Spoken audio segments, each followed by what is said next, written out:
ദൈവത്തെപ്പറ്റി നാം കള്ളസാക്ഷ്യം പറയുന്നത് തെറ്റാണോ ശരിയാണോ? സ്വാഗതം. എൻ്റെ ചോദ്യം ഒരു പക്ഷേ നിങ്ങളെ ചൊടിപ്പിക്കാൻ സാധ്യതയുണ്ട്. പക്ഷേ നിങ്ങൾ ഈ വീഡിയോയുടെ ഉള്ളടക്കം അല്പം ക്ഷമയോടെ ശ്രദ്ധിക്കുമെങ്കിൽ ഞാൻ ഉയർത്തിയ ഈ ചോദ്യം പ്രസക്തമാണ് എന്ന് നിങ്ങൾക്ക് തീർച്ചയായും ബോധ്യപ്പെടും. വേദപുസ്തകത്തിൽ ദൈവത്തെപ്പറ്റി രണ്ട് ഘടകവിരുദ്ധമായ ധാരണകൾ ആദ്യം മുതൽ അവസാനം വരെ ഏതാണ്ട് ആദ്യം മുതൽ അവസാനം വരെ സ്ഥിതി ചെയ്യുന്നതായി നമുക്ക് കാണാം. ഇത് വളരെ പ്രത്യേകതയോടുകൂടെയാണ് വേദപുസ്തകത്തിൽ ചിത്രീകരിക്കപ്പെട്ടിരിക്കുന്നത് എന്നത് നാം പ്രത്യേകമായി ശ്രദ്ധിക്കേണ്ട ഒരു കാര്യം തന്നെയാണ്. നാം ഉൽപ്പത്തി പുസ്തകം ശ്രദ്ധിക്കുമ്പോൾ അവിടെ ദൈവത്തെ മനുഷ്യരോട് വളരെ അടുത്ത് സ്ഥിതി ചെയ്യുകയും ബന്ധം പുലർത്തുകയും സംസർഗം പാലിക്കുകയും ചെയ്യുന്ന ഒരു ദൈവത്തെയാണ് വെളിപ്പെടുത്തിയിരിക്കുന്നത്.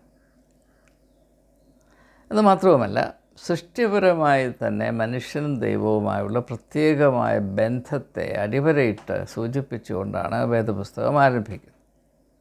ദൈവം മനുഷ്യനെ സ്വന്തം രൂപത്തിലും സാദൃശ്യത്തിലും സൃഷ്ടിച്ചു എന്ന് പറയുമ്പോൾ, രൂപവും സാദൃശ്യവും എന്ന് പറയുമ്പോൾ സ്വഭാവം, വിൽ പവർ എന്ന അർത്ഥമാണ്. അപ്പോൾ ദൈവം തൻ്റെ വ്യക്തിത്വത്തിൻ്റെ ഒരു വലിയ അംശം നിക്ഷേപിച്ചിട്ടാണ് മനുഷ്യനെ സൃഷ്ടിക്കുന്നതും അവനെ ജീവനുള്ള ദേഹിയാക്കി ഉയർത്തുന്നതും. ഇതിൽ യാതൊരു സംശയമോ വിവാദമോ ഉണ്ടാകുവാൻ മാർജിനില്ല എന്നാണ് ഞാൻ മനസ്സിലാക്കുക. കാരണം വചനം പറയുന്നത് അതുപോലെയാണ് ഞാൻ ഉദ്ധരിച്ച് നിങ്ങളുടെ ശ്രദ്ധയിൽപ്പെടുത്തുവാൻ ശ്രമിക്കും. മാത്രവുമല്ല, മനുഷ്യനെ സൃഷ്ടിച്ച ശേഷം അവനെ ഏദൻ തോട്ടത്തിലാക്കി വെച്ച ശേഷം ദൈവം അവൻ്റെ കൂടെ നിരന്തരമായി അവൻ്റെ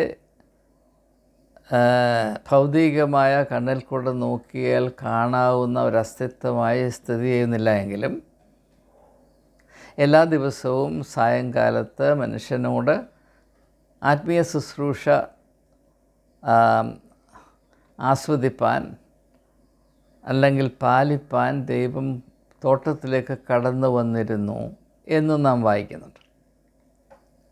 അപ്പോൾ അവിടെ രണ്ടാശയങ്ങൾ ഒരുപോലെ ഒരേ സമയത്ത് സ്ഥിതി ചെയ്യുന്നത് അതിമനോഹരമായ ഒരു സാധ്യതയാണ്. ഇത്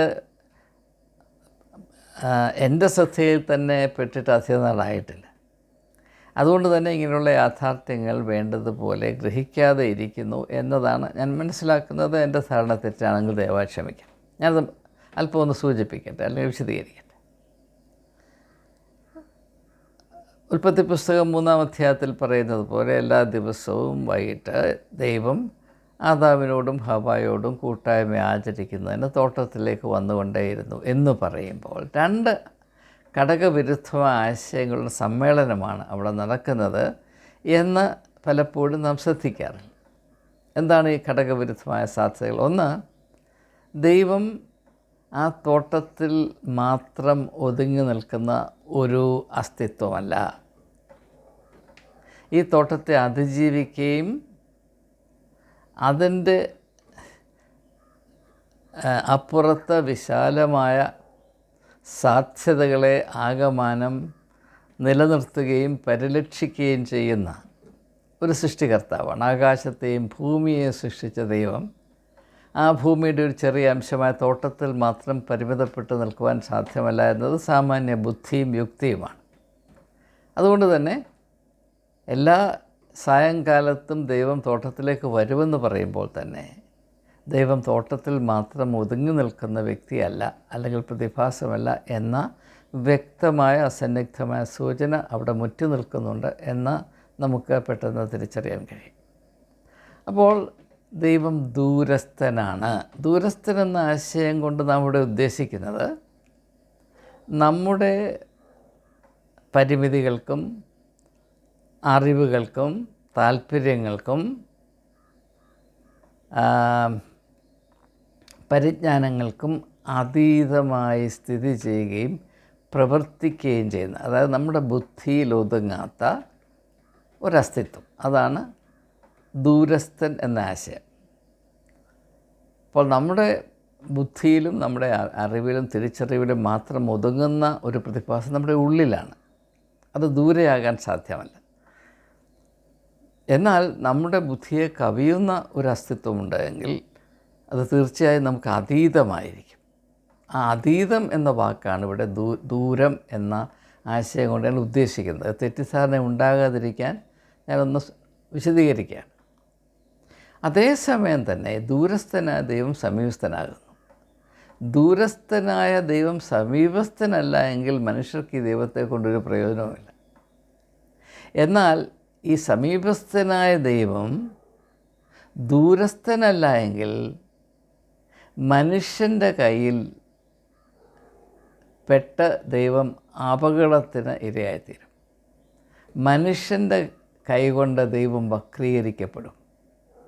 ദൈവത്തിൻ്റെ വ്യക്തിത്വം അലങ്കോലപ്പെടും, മലീമസമായിത്തീരും, ദൈവമല്ലാതായിത്തീരും. ദൂരസ്ഥനായ ദൈവത്തിന് മാത്രമേ ദൈവമായി കഴിയുവാൻ സാധ്യമാകുകയുള്ളൂ. സമീപസ്ഥനായ ദൈവത്തിന് മാത്രമേ മനുഷ്യൻ്റെ അവസ്ഥയോടുള്ള ബന്ധത്തിൽ അവന് നന്മ ചെയ്യുവാൻ, അവന് ആശ്വാസമായി പ്രവർത്തിപ്പാൻ, അവൻ്റെ ഭാവിക്ക് അർത്ഥവും ലക്ഷ്യവും ഉണ്ടാകുവാൻ തക്കവണ്ണം അവനിൽ ക്രിയ ചെയ്യുവാൻ സാധ്യമാകുകയുള്ളൂ. നാം ഇവിടെ മനസ്സിലാക്കേണ്ട ഒരു കാര്യം, മനുഷ്യർക്ക് നന്മ ചെയ്യണമെങ്കിൽ ദൂരെ നിന്ന് സാധ്യമല്ല. മനുഷ്യർക്ക് തിന്മ ചെയ്യുവാൻ ദൂരെ നിന്ന് സാധിക്കും. അതിൻ്റെ ഉത്തമ ഉദാഹരണമാണ് ഇപ്പോഴുള്ള യുദ്ധ പടക്കോപ്പുകൾ, മിസൈൽ, അങ്ങനെയുള്ള കാര്യങ്ങൾ, ballistic missile, cruise missiles, hypersonic missiles, വിമാനങ്ങൾ, ഇതൊക്കെ ദൂരെ നിന്ന് ദൂരെ. ഇപ്പോൾ നിങ്ങൾക്ക് മക്കളുണ്ട്, കൊച്ചുമക്കളുണ്ട്. അവരെ സഹായിക്കണമെങ്കിൽ, ഇപ്പോൾ ഒരു മകനോ മകൾക്കോ പനി വന്നു, അപ്പം ആ രോഗിയെ പരിചരിക്കണമെങ്കിൽ അങ്ങ് അമേരിക്കയിൽ പോയി നിന്നാൽ സാധിക്കില്ല. കൂടെ ആ കട്ടിലിനരികെ ഉണ്ടാകണം. കഴിയുമെങ്കിൽ ആ കട്ടിൽ കിടക്കുന്ന രോഗിയുടെ കൈ പിടിച്ച് സാന്ത്വനമായി കൂടെ ഇരിക്കണം. അത് സൂചിപ്പിച്ചുകൊണ്ട് യേശു പറയുന്നത്, നിങ്ങൾ എന്നിൽ വസിപ്പിൻ, ഞാൻ നിങ്ങളിലും വസിക്കാം. അങ്ങനെ ഉള്ള ദൈവത്തിന് മാത്രമേ മനുഷ്യന് അത്താണിയായി സ്ഥിതി ചെയ്യുവാൻ സാധ്യമാകുകയുള്ളൂ. അതേസമയം തന്നെ ആ ദൈവം ദൂരസ്ഥനല്ല എങ്കിൽ ദൈവമല്ലാതായിത്തീരുകയും, മനുഷ്യൻ്റെ സ്വഭാവത്തിൻ്റെ പ്രത്യേകത ഉണ്ട്. മനുഷ്യൻ്റെ ഉള്ളിലെ വക്രതയും അധപ്പതനവും ദൈവത്തിൻ്റെ മേൽ അടിച്ചേൽപ്പിക്കപ്പെട്ട് ദൈവത്തെ ഒരു ബിംബമായി അധപ്പതിപ്പിക്കുകയും ചെയ്യും. അതുകൊണ്ടാണ് ബിംബാരാധന പാടില്ല എന്ന കൽപ്പനയാണ് നമുക്ക് നൽകപ്പെട്ടിരിക്കുന്നത്. ദൈവത്തെ ബിംബമായി അധപ്പതിപ്പിക്കുന്നത് ആരാണ്? ദൈവം എൻ്റെ പോക്കറ്റിൽ കിടക്കുന്നവനാണ്, എൻ്റെ ചൊൽപ്പടിയിൽ മാത്രം നിൽക്കാനും പ്രവർത്തിക്കാനും ശേഷിയുള്ളവനാണ്. അതിനപ്പുറത്ത് കടന്ന് ചിന്തിക്കുവാനുള്ള അവകാശമോ സ്വാതന്ത്ര്യമോ ദൈവത്തിനില്ല, അതിന് അർഹതയില്ല എന്ന് വിശ്വസിക്കുന്നവൻ മാത്രമേ ദൈവത്തെ ബിംബമാക്കി അധപ്പതിപ്പിച്ച് അതുകൊണ്ട് എന്തെങ്കിലും കാര്യസാധ്യത്തിന് വേണ്ടിയുള്ള അന്ധവിശ്വാസങ്ങൾ രചിക്കുകയുള്ളൂ എന്നത് നമുക്ക് വ്യക്തമായി അറിയാവുന്നതാണ്. അപ്പോൾ യേശു നമുക്ക് നൽകുന്ന ദൈവബോധം, ഇത് നാം ശ്രദ്ധിക്കുമ്പോൾ പഴയ നിയമത്തിൽ ആരംഭിച്ച, അതായത് ദൈവം ഒരേ സമയത്ത് തന്നെ ദൂരസ്ഥനും സമീപസ്ഥനുമാണ് എന്ന ആശയത്തിൽ നിന്ന് യഹൂദൻ വളരെ ദൂരം അകന്നു പോയിട്ട് ദൈവം അങ്ങ് ദൂരെ ഇരിക്കുന്ന മലയുടെ മുകളിൽ മാത്രം ഇരിക്കുകയും അവിടെ ആ മതസ്ഥാപനത്തെ നിയന്ത്രിക്കുന്ന പുരോഹിത വർഗത്തിൻ്റെ കയ്യിൽ ഒതുങ്ങുന്ന ബിംബം മാത്രമാണ് ദൈവം എന്ന ഒരു സാഹചര്യത്തിൻ്റെ അടിമയായി മാത്രം സ്ഥിതി ചെയ്യുവാൻ അവകാശമുള്ളവനാണ് വിശ്വാസി എന്ന അപകടകരമേറിയ, വാസ്തവത്തിൽ നിരീശ്വരവാദത്തിൻ്റെ കൂടായ ഈ ഒരു മതബോധം അത് യഹൂദനെ നന്നേ അധപ്പതിപ്പിച്ച് കളഞ്ഞു. വാസ്തവത്തിൽ 2000 വർഷം യഹൂദൻ ഈ ഭൂമിയുടെ പരപ്പിൽ അന്യനും പരദേശിയുമായി അവർണ്ണനീയമായ യാതനകൾ അനുഭവിക്കേണ്ടി വന്നതിൻ്റെ പ്രധാനപ്പെട്ട കാരണം ജീവനുള്ള ദൈവത്തെ അവൻ ഒരു വർഗീയ ബിംബമായി അധപ്പതിപ്പിക്കുകയും ആ ബിംബത്തെ യഹൂദനല്ലാത്തവന് എതിരെയുള്ള ആയുധമായി പ്രവർത്തിച്ച് അവിടെയെല്ലാം വില ഇടിക്കുന്നതാണ് എൻ്റെ ദൈവത്തിൻ്റെ ഏറ്റവും വലിയ കഴിവ്. എൻ്റെ ദൈവം എൻ്റെ കയ്യിൽ ഇണങ്ങുന്ന ബിംബമായതുകൊണ്ട് ആ ദൈവത്തിന് എന്നിൽ നിന്ന് വ്യത്യസ്തമായ ഒരുത്തനോടും യാതൊരു വിധത്തിലുള്ള കരുതലും കരുണയും ഉണ്ടാകുവാൻ സാധ്യതയില്ല എന്ന് വിശ്വസിക്കുന്ന യഹൂദൻ അവൻ്റെ ദൈവത്തെ ഉപയോഗിച്ചിട്ടാണ് ലോകത്തിലുള്ള മറ്റെല്ലാ ജാതികളോടും ശത്രുത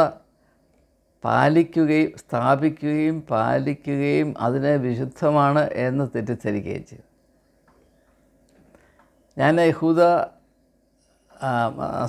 സമൂഹത്തിൻ്റെ 2000 വർഷത്തെ കഷ്ടപ്പാടിനെ പറ്റി വളരെയധികം വായിച്ചിട്ടുണ്ട്, മനസ്സിലാക്കാൻ ശ്രമിച്ചിട്ടുണ്ട്. അതിലൊക്കെയും ഞാൻ വായിച്ചിട്ടുള്ള സാഹിത്യത്തിലൊക്കെയും ഞാൻ വായിച്ചിട്ടുള്ള എല്ലാ എഴുത്തുകാരും പ്രതിപാദിക്കുന്ന ഒരു ആശയം, എന്തുകൊണ്ടാണ് യഹൂദൻ എവിടെയൊക്കെ പോയിട്ടുണ്ടോ അവിടെയൊക്കെ ഭാരതത്തിൻ്റെ പ്രശ്നം ഒരു ഉദാഹരണം മാറ്റിവെച്ച് കഴിഞ്ഞാൽ യൂറോപ്പിൽ എവിടെയൊക്കെ യഹൂദൻ പോയിട്ടുണ്ടോ അവിടെയെല്ലാം അവൻ പീഡിപ്പിക്കപ്പെട്ടിട്ടുണ്ട്. കാരണം എന്താണ്? യഹൂദൻ്റെ എപ്പോഴും ഉണ്ടായിരുന്ന നിലപാട് ഞങ്ങൾ മറ്റുള്ളവരെക്കാൾ മേന്മയുള്ളവരാണെന്നും മറ്റുള്ളവരെല്ലാം ജാതികളും പുറജാതികളുമാണ്, അവർക്ക് യാതൊരു വിലയുമില്ല, അവരുമായി യാതൊരു വിധത്തിലുള്ള ഇടപാടും പാടില്ല, അതേസമയം തന്നെ അവിടെ പണം വേണം താനും. ഇങ്ങനെയുള്ള ഒരു വിധത്തിൽ ന്യായീകരിക്കാൻ കഴിയാത്ത ഈ ഒരു നിലപാട് അത് മറ്റുള്ളവരെ എക്കാലത്തും ചൊടിപ്പിച്ചുകൊണ്ടേയിരുന്നു. അത് യഹൂദനല്ലാത്ത പുറജാതിക്കാരുമായുള്ള അകൽച്ച വർദ്ധിപ്പിച്ചുകൊണ്ടേയിരുന്നു. അകൽച്ചയിൽ നിന്നാണ് ശത്രുത്വത്തിൻ്റെ വിത്ത് ഉത്ഭവിക്കുന്നത്. ആ പാഴ്ക്കിന് തിന്നുവാനുള്ള അവകാശം മാത്രമേ യഹൂദൻ അവൻ്റെ മതബോധം കൊണ്ട് ഇക്കാലം അത്രയും പ്രാപിച്ചിരുന്നുള്ളൂ. ഇതേ പ്രശ്നമാണ് ഗാസയിൽ ഇന്നും അരങ്ങേറിക്കൊണ്ടിരിക്കുന്നത് എന്ന് അല്പം ചരിത്രബോധത്തോടെ ഈ സംഭവത്തെ നിരീക്ഷിക്കുമ്പോൾ നമുക്ക് മനസ്സിലാകാവുന്നതാണ്. നമുക്കതിനെപ്പറ്റി പക്ഷാഭേദത്തോടുകൂടിയുള്ള സമീപനമാണ് എങ്കിലും എന്നെ സംബന്ധിച്ചിടത്തോളം ഇത് വ്യക്തമാണ്. ഇത് യഹൂദൻ അവനെ തന്നെ തിരുത്താതെ അവൻ ഈ ലോകത്തിൽ സമാധാനമായി ജീവിപ്പാൻ സാധ്യമല്ല. ആയുധം മാത്രം ഉപയോഗിച്ച് കൈബലം കൊണ്ട് ഈ ലോകത്തിൽ സമാധാനത്തോടെ ജീവിക്കാമെന്ന് ആരെങ്കിലും വിചാരിച്ചാൽ അവന് മുഴുഭ്രാന്താണ് എന്നാണ് എൻ്റെ അഭിപ്രായം. അപ്പോൾ അതുകൊണ്ട് ഇതിൻ്റെയൊക്കെയും ആവിർഭാവം നാം ദൈവത്തെ എപ്രകാരം മനസ്സിലാക്കുന്നു എന്നുള്ളതാണ്. ദൈവബോധം ഞാൻ പ്രാപിക്കുന്നത് യേശുവിൽ നിന്നാണ്. ആ ദൈവബോധത്തിൻ്റെ പ്രത്യേകത ദൈവം ദൂരസ്ഥനും സമീപസ്ഥനുമാണ് ഒരേ സമയത്ത്. അതിൻ്റെ ഏറ്റവും മനോഹരമായ ആവിഷ്കാരമാണ് യേശു പഠിപ്പിച്ച മാതൃക പ്രാർത്ഥനയായ സ്വർഗസ്ഥനായ ഞങ്ങളുടെ പിതാവേ എന്നുള്ളത്. അതിൻ്റെ മനോഹാരിത എത്രമാത്രം നിങ്ങൾ ശ്രദ്ധയിൽപ്പെട്ടു എന്ന് എനിക്കറിയില്ല. ഞാൻ അല്പം ഒന്ന് വിശദീകരിക്കട്ടെ. ഈ 2-3 വാക്കുകൾ മാത്രം ശ്രദ്ധിക്കുക. സ്വർഗസ്ഥനായ ഞങ്ങളുടെ പിതാവേ. ഇവിടെ സ്വർഗസ്ഥനാണ്, ദൂരെയാണ്, അതേസമയം പിതാവാണ്. പിതാവ് നമ്മോട് കൂടെയുണ്ട്. എന്നാൽ അങ്ങനെ ദൈവം സ്വർഗസ്ഥനായതുകൊണ്ടാണ് നമ്മുടെ പിതാവാകുന്നത്. ദൈവം സ്വർഗസ്ഥനല്ലെങ്കിൽ എൻ്റെ പിതാവേ എന്നായിപ്പോൾ. അങ്ങനെയാണ് പഴയ നിയമകാലത്ത് ഗോത്രപിതാക്കന്മാർ ദൈവത്തെ അറിഞ്ഞത്. അബ്രഹാമിൻ്റെ ദൈവം, ഇസഹാക്കിൻ്റെ ദൈവം, യാക്കോബിൻ്റെ ദൈവം. ഒരേ സമയത്ത് ദൈവം അബ്രഹാമിൻ്റെ ദൈവം മാത്രമാണ്, യാക്കോബിൻ്റെ ദൈവമല്ല. അബ്രഹാമിന് ശേഷമാണ് ഇസഹാക്ക് വന്നത്, ഇസഹാക്കിന് ശേഷമാണ് യാക്കോബ് വന്നത്. അതല്ല ഇവിടുത്തെ പ്രശ്നം. എനിക്ക് ക്രോണോളജി അറിയാൻ മേത്തോണ്ടല്ല ഞാനീ പറയുന്നത്. ഒരേ സമയത്ത് ദൈവം ഒരേ ഗോത്രപിതാവിൻ്റെ മാത്രം ദൈവമാണ്. അത് ആ ആത്മീയ ദർശനത്തിൻ്റെ പരിമിതിയെ സൂചിപ്പിക്കുന്നു. കാരണം എന്താണ്? ദൈവം എൻ്റെ ദൈവമാണ്, ഞങ്ങളുടെ ദൈവം. ഞങ്ങൾ എന്ന് പറയുമ്പോൾ മനുഷ്യജാതി ആകമാനം ഉൾപ്പെടുത്തിയിട്ടാണ്. ആത്മീയമായ പശ്ചാത്തലത്തിൽ എവിടെയെങ്കിലും ഞങ്ങളുടേത് അല്ലെങ്കിൽ നമ്മുടേത് എന്ന് പറയുമ്പോൾ അത് മനുഷ്യരാശി ആകമാനം ഉൾപ്പെടുത്തിയിട്ട് വേണം പറയുവാൻ. കാരണം ദൈവം സൃഷ്ടികർത്താവാണ്. ഈ ലോകത്തെയും അതിൻ്റെ പരപ്പിലുള്ള എല്ലാറ്റിനെയും സൃഷ്ടിച്ചത് ദൈവമാണ്. ദൈവത്താൽ സൃഷ്ടിക്കപ്പെടാത്ത ഒന്നുമില്ല. അതുകൊണ്ട് ഈ ഭൂമിയുടെ പരപ്പിൽ അന്യനും പരദേശിയുമില്ല. എല്ലാവരും ഒരേ ഒരു കുടുംബത്തിൻ്റെ അംഗങ്ങളാണ്. ഈ ഒരു ദർശനം ഹിന്ദു മതത്തിലുമുണ്ട്. വസുദൈവ കുടുംബകം, ലോകമേ തറവാടെന്ന് പറയും.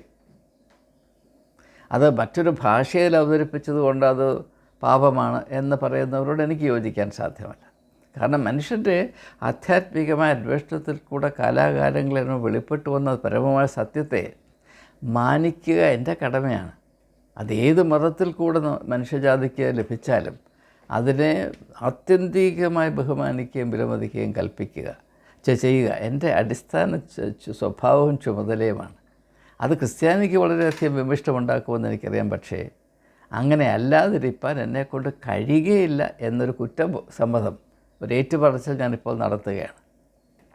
സങ്കുചിതമായ മനോഭാവത്തോടുകൂടെ ക്രിസ്ത്യാനിയുടെ ഇടയിൽ മാത്രം പ്രവർത്തിക്കുന്ന ഒരു ദൈവത്തെ ഞാൻ ഇന്നുവരെ അറിഞ്ഞിട്ടില്ല. അങ്ങനെ ഒരു ദൈവത്തെ യേശു അറിയിച്ചിട്ടുമില്ല. ഇത് മറ്റാരോ കണ്ടുപിടിച്ച കടങ്കഥകളാണ്, അതുമായിട്ട് എനിക്ക് യാതൊരു ബന്ധവുമില്ല എന്ന് വളരെ വ്യക്തമായി ഞാൻ ഇവരെ അറിയിക്കുകയാണ്.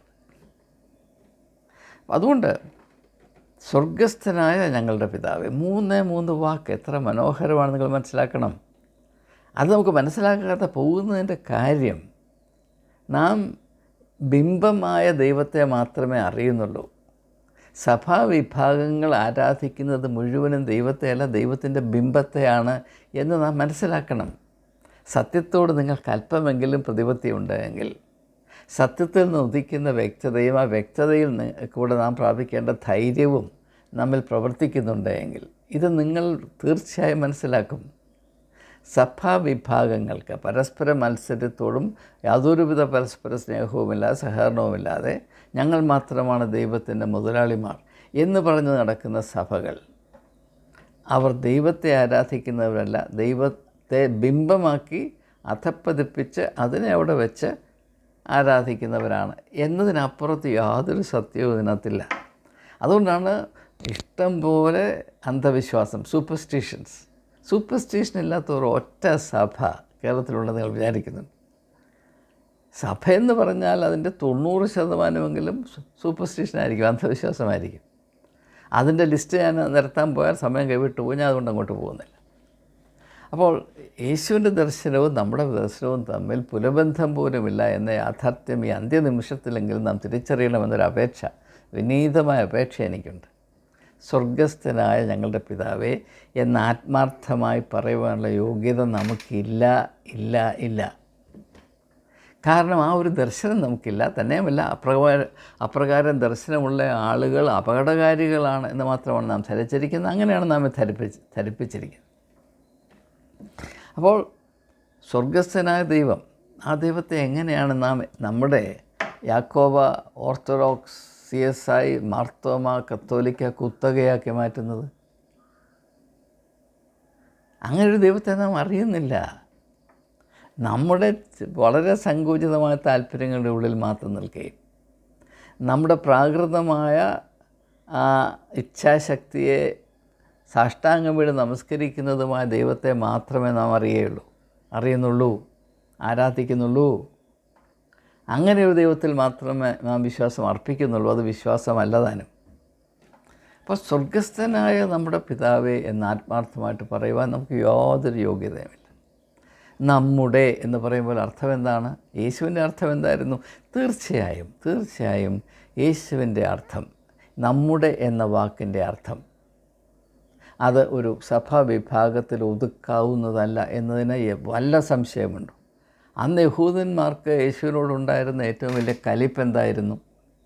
യേശു എല്ലാവരെയും ഉൾക്കൊണ്ടിരുന്നു. ശമര്യക്കാരൻ, കനാന്യ സ്ത്രീ, റോമൻ ശതാധിപൻ, ചുങ്കക്കാരൻ, പാപി, വേശ്യയായ സ്ത്രീ, കുഷ്ഠരോഗി, യഹൂദൻ ആരെയൊക്കെ പുറന്തള്ളിയോ അവരെല്ലാം യേശു ആശ്ലേഷിച്ചു. എന്ന് മാത്രമല്ല, നിങ്ങൾ ലോകത്തിൻ്റെ വെളിച്ചമാണെന്നും ഭൂമിയുടെ ഉപ്പാണെന്നും പറഞ്ഞു. അധ്വാനിക്കുന്നവരും ഭാരം ചുമക്കുന്നവരും എല്ലാം എൻ്റെ അടുക്കൽ വന്ന് ആശ്വാസം പ്രാപിപ്പാൻ അർഹതയുള്ളവരാണെന്ന് പറഞ്ഞു. യാതൊരു അതിർവരമ്പുമില്ലാതെ, ഒരു വിധത്തിലുള്ള വേലിക്കെട്ടും സ്വീകരിക്കാതെ അങ്ങനെ പ്രസ്താവിച്ച, അങ്ങനെ മാത്രം നിലപാട് സ്വീകരിച്ച യേശു സ്വർഗസ്ഥനായ ഞങ്ങളുടെ എന്ന് പറയുമ്പോൾ ആ വാക്ക്, ഞങ്ങളുടെ എന്ന വാക്കിൻ്റെ ഉള്ളടക്കം എന്താണ്? മനുഷ്യരാശി മുഴുവനുമാണ്, യാതൊരു സംശയവും എൻ്റെ മനസ്സിലില്ല. അതിൽ പാപിയും ഉൾപ്പെടും, അതിൽ സംഘപരിവാരം ഉൾപ്പെടും, അതിൽ മുസ്ലിമും ഉൾപ്പെടും, അതിൽ വേശ്യയും വ്യഭിചാരിയും ഉൾപ്പെടും. എന്നാൽ ഓരോരുത്തരും അവരായിരിക്കുന്ന മാനുഷികമായ അധഃപതനത്തിൽ മാത്രം നിന്നുകൊണ്ട് ദൈവത്തിൻ്റെ ആനുകൂല്യം പിടിച്ചു പറ്റാനുള്ള ലൈസൻസായത് കാണരുത് എന്നതും വ്യക്തമാണ്. അപ്പോൾ നിങ്ങൾ ആരായിരിക്കുന്നു എന്നത് നിങ്ങളുടെ ആത്യന്തികമായ ഡിസ്ക്വാളിഫിക്കേഷനല്ല. അതേസമയം തന്നെ സ്വർഗസ്ഥനായ ഒരു പിതാവുണ്ട്, അതുകൊണ്ട് നിങ്ങൾക്ക് ഈ ഒരു വഷളത്വം തുറന്നുകൊണ്ട് പോകാം എന്ന ആശയവുമില്ല. കാരണം ഒരുവൻ ക്രിസ്തുവിലായാൽ അവൻ പുതിയ സൃഷ്ടിയാകുന്നു, പഴയത് കഴിഞ്ഞുപോയി. ആ ഒരു യാഥാർത്ഥ്യത്തെ മാറ്റി നിർത്തി നമുക്കൊന്നും ചിന്തിക്കാൻ സാധ്യമല്ല. എന്തുകൊണ്ടാണ് പഴയത് കഴിഞ്ഞു പോകുന്നത്? എന്താണ് ഈ പഴയത്? മാനുഷികമായ ചാപല്യങ്ങളുടെ ഈ എടുക്കാനാവാത്ത ഭാരം, അത് കഴിഞ്ഞു പോയി. ഇതാ പുതിയൊരു ലോകദർശനം, പുതിയൊരു ദൈവീകമായ ബോധ്യം മനുഷ്യരുടെ ഉണ്ടായിട്ട് അവർ പരസ്പര സ്നേഹത്തിലും സാഹോദര്യത്തിലും സമാധാനത്തോടും സന്തോഷത്തോടും ജീവിക്കുന്നു. The peaceable kingdom. ആ ഒരു ലക്ഷ്യം സാധ്യമായി തീരണമെങ്കിൽ നാം ഇപ്പോൾ വെച്ച് പുലർത്തുന്ന ദൈവസങ്കല്പത്തിൽ കാര്യമായ വ്യതിയാനം ഉണ്ടാകണം. ഇപ്പോൾ തന്നെ അയോധ്യയിൽ മുസ്ലിങ്ങളോട് ഉള്ള പകയിൽ അല്ലെങ്കിൽ മത്സരത്തിൽ ഒരു വലിയ അമ്പലമുണ്ടാക്കി. അവിടെ ഒരു ദൈവത്തെ കൊണ്ടിരുത്തിയിരിക്കുകയാണ്. എന്തോ ദൈവമാണ് അറിഞ്ഞുകൂടാ. അത് അങ്ങനെ ഇരുത്തിയവർക്കറിയാം, അവരിൽ നിന്ന് പഠിക്കാൻ അവസരമുണ്ടാകട്ടെ. പക്ഷെ എനിക്കൊരു കാര്യം അറിയാം, ഒരമ്പലത്തിലും ഇരിക്കുന്നത് ദൈവമല്ല, ഒരു പള്ളിയിലും ഇരിക്കുന്നത് ദൈവമല്ല, ഒരു മസ്ജിദിലും ഇരിക്കുന്നത് ദൈവമല്ല. അങ്ങനെ മനുഷ്യനിർമ്മിതമായ ഒരു കെട്ടിടത്തിലിരിക്കുന്നത് ജീവനുള്ള ദൈവമല്ല. ഇതെൻ്റെ ആത്യന്തികമായ വിശ്വാസമാണ്. അത് ഹിന്ദുവാണെങ്കിലും മുസ്ലിം ആണെങ്കിലും ക്രിസ്ത്യാനിയാണെങ്കിലും സിഖുകാരനാണ്, ആരെപ്പറ്റിയും ഈ ഒരു സാർവലൗകികമായ തത്വം അന്വർത്ഥമാണ് എന്നതാണ് എൻ്റെ നിലപാട്. ഇത് പലർക്കും കോപം അണപൊട്ടി പലരുടെയും ഉള്ളിൽ കോപം അണപൊട്ടി ഒഴുകാനുള്ള സാധ്യത ഉളവാക്കുന്നൊരു നിലപാടെന്നറിയാം. പക്ഷേ ഇതല്ലാതെ ഞാനൊന്നും അറിഞ്ഞിട്ടില്ല. അതുകൊണ്ട് സ്വർഗസ്ഥനായ ഞങ്ങളുടെ പിതാവേ, ഞാൻ പറഞ്ഞു വന്നത്, രണ്ട് തുലവും വ്യത്യസ്തമെന്ന് നമ്മുടെ കാഴ്ചപ്പാടിൽ കൂടെ നോക്കുമ്പോൾ നമുക്ക് തോന്നാവുന്ന സ്വഭാവം. ദൈവം ദൂരസ്ഥനാണ്, അതേസമയം സമീപസ്ഥനാണ്. ആ ഒരു തിരിച്ചറിവിൽ കൂടെ മാത്രമേ ജീവനുള്ള ദൈവത്തോട് നമുക്ക് ബന്ധം പുലർത്തുവാൻ സാധ്യമാകുകയുള്ളൂ. അപ്പോൾ യേശു പറയുന്നു, നിങ്ങൾ എന്നിൽ വസിപ്പിൻ, ഞാൻ നിങ്ങളിലും വസിക്കാം. അതുകൊണ്ട് ദൈവമല്ലാതാകുന്നില്ല. യേശു നമ്മുടെ ഉള്ളിൽ വസിക്കുന്നത് കൊണ്ട് യേശു അല്ലാതാകുന്നില്ല. ഇതിനകത്ത് ഏറ്റവും വലിയ വിരോധാഭാസം എന്താണ്? ദ ഗ്രേറ്റസ്റ്റ് പാരഡോക്സ് ഈസ്, ദൂരസ്ഥനായ ദൈവം സമീപസ്ഥനാകുമ്പോൾ മാത്രമാണ് ദൂരസ്ഥനായ ദൈവത്തെ കൂടുതലായി വിശ്വസിക്കാൻ നമുക്ക് കഴിയുന്നു. ആ വിശ്വാസം എന്ന് പറയുന്നത് അച്ചടക്കം ഉൾക്കൊള്ളുന്ന വിശ്വാസമാണ്. ദൈവം ദൂരസ്ഥനല്ല, ഞങ്ങളുടെ കളിപ്പാവയാണ്, ബിംബമാണ് എന്ന് വിശ്വസിക്കുന്നവൻ ദൈവത്തെ അറിയുന്നില്ല, ദൈവികമായ അച്ചടക്കത്തെ സ്വീകരിക്കുന്നില്ല. കൂടിപ്പോയാൽ ദൈവത്തെ ഒരു ആയുധമായി തനിക്കിഷ്ടമില്ലാത്തവർക്കെതിരെ പ്രയോഗിച്ച് തങ്ങളുടെ സ്ഥാപിത താല്പര്യങ്ങളുടെ സംരക്ഷണത്തിൻ്റെ ഉപകരണമായ ദൈവത്തെ അധപ്പതിപ്പിക്കുന്നൊരു വർഗീയതയല്ലാതെ അങ്ങനെയുള്ളവരിൽ നിന്നൊന്നും പ്രതീക്ഷിക്കാൻ സാധ്യമല്ല എന്നത് ഞാൻ മറ്റാരെയും പരിഗണിച്ചിട്ടല്ല. ഞാൻ ക്രിസ്തീയ സമൂഹത്തിനിടയിൽ സ്ഥിതി ചെയ്യുന്ന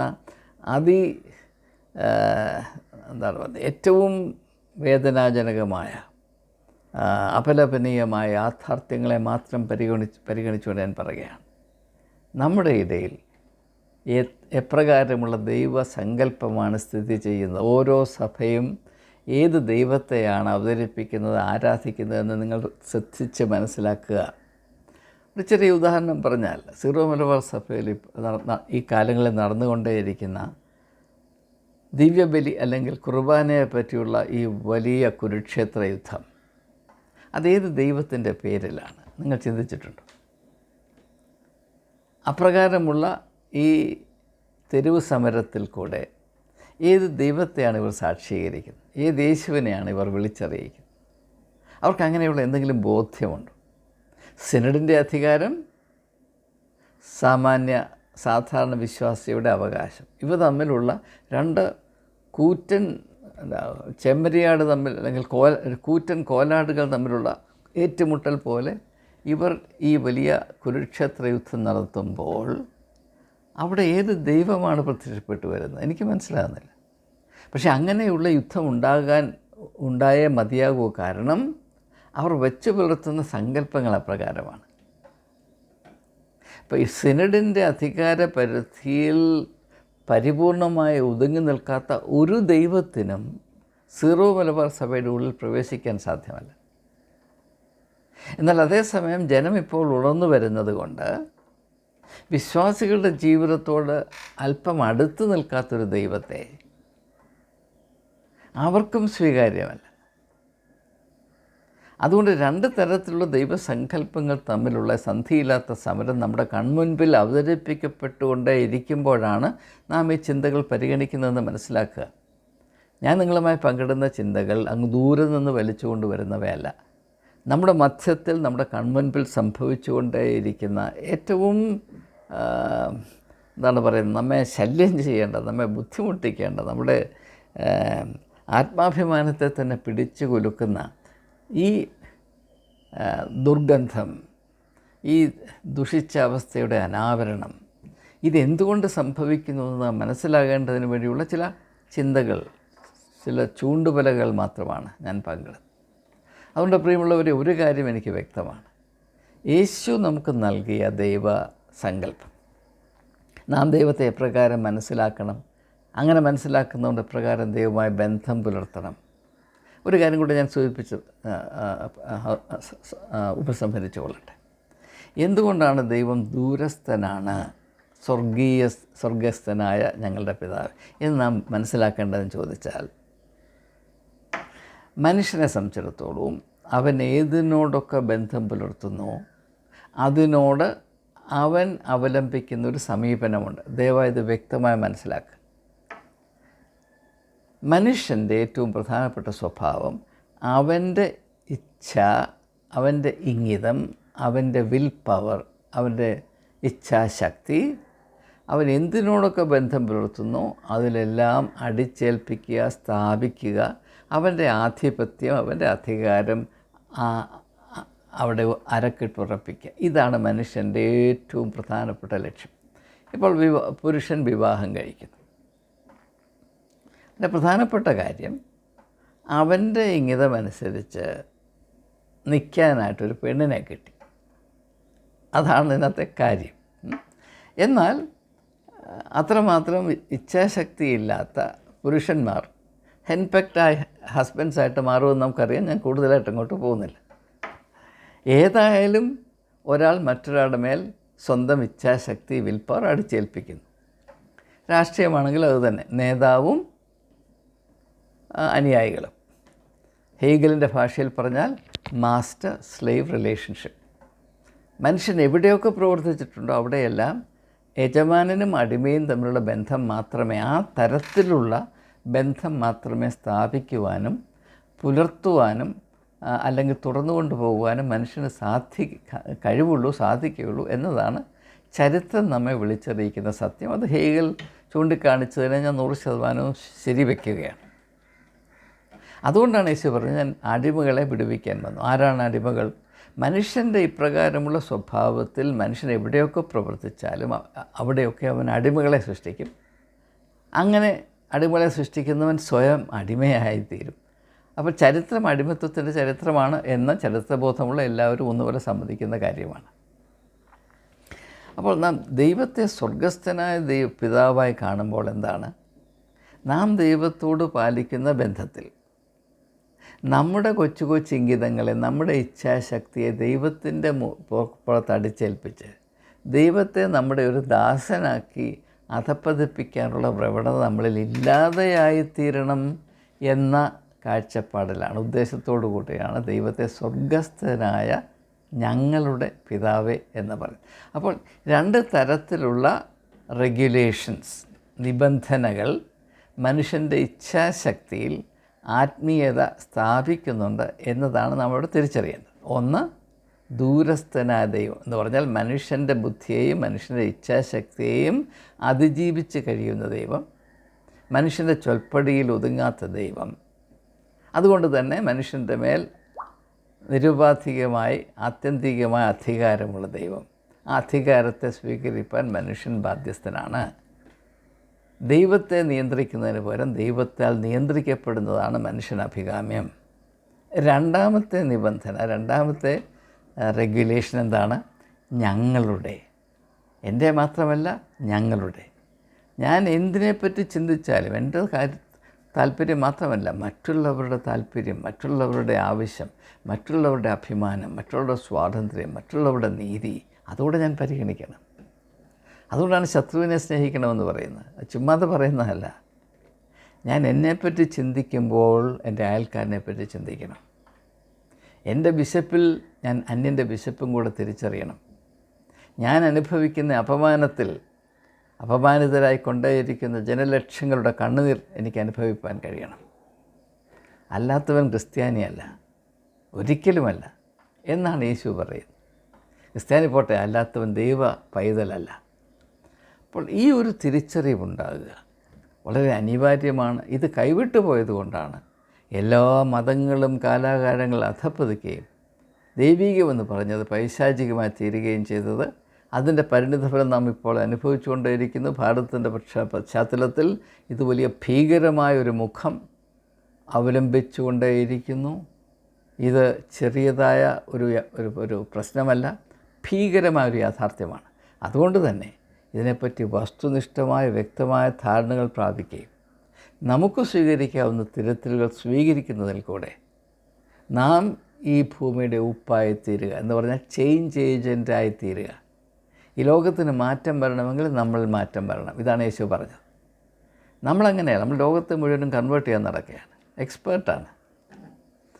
സ്വയം കൺവേർഷൻ എക്സ്പീരിയൻസ് ഇല്ലാത്തവൻ, സ്വയം പുതിയ സൃഷ്ടിയാകാത്തവനാണ് ഓടി നടന്ന് മീനെ പിടിക്കുന്ന പോലെ മനുഷ്യനെ പിടിക്കുന്നത്. ഇത് ഒരു വിധത്തിലും സാധൂകരിക്കാൻ കഴിയാത്ത അശ്ലീലമാണെന്ന് 30 വർഷത്തിന് മുൻപ് ഞാൻ ഡൽഹിയിലൊരു പ്രസ് കോൺഫറൻസിൽ വിളിച്ചു പറഞ്ഞതാണ്. മതപരിവർത്തനത്തിന് നമുക്ക്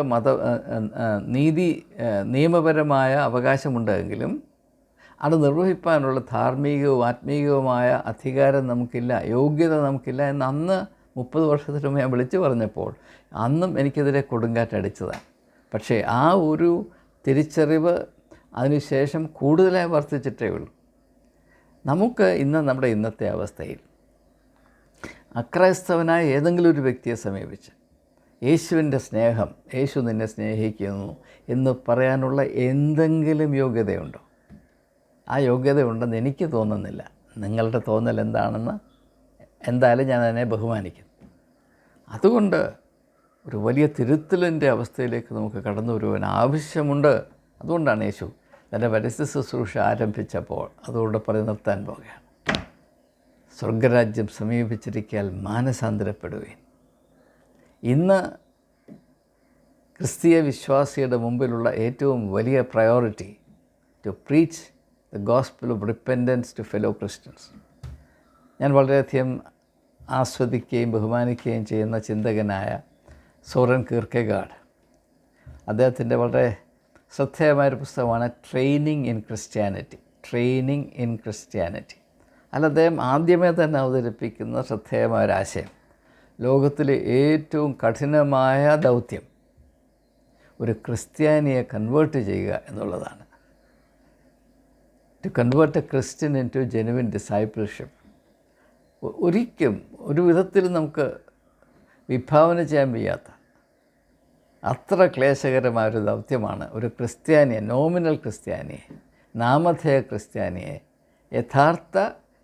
യേശുവിൻ്റെ യഥാർത്ഥ വിശ്വാസിയാക്കി കൺവേർട്ട് ചെയ്യുക എന്നുള്ളതാണ് ഏറ്റവും വെല്ലുവിളിയേറിയ ആത്മീയമായ ദൗത്യമെന്ന് ഏതാണ്ട് 1170 വർഷങ്ങൾക്ക് മുൻപ് സോറൻ കീർക്കെഗാഡ് എഴുതി വച്ചതിനോട് ഞാൻ 100% യോജിക്കുകയാണ്.